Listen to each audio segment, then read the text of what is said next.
G'day, Pete Techman Coleman here at CES 2020 in Las Vegas.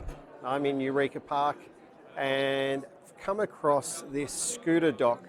Now you may have seen...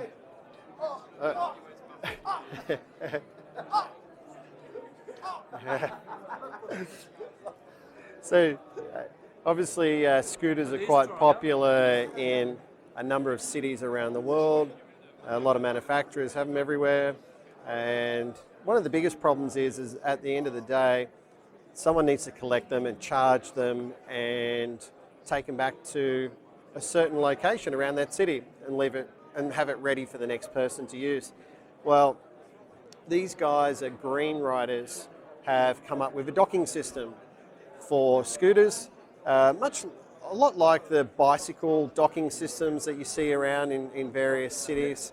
And so you have this docking system, it charges it at the same time, you know where it is, it's safe, it's secure, great idea, and you have an app on your phone, very similar to what you would do for Lime scooters, and you scan the QR code there to unlock it, and you take it away.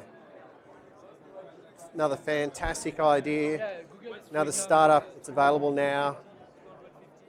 Another great product in Eureka Park.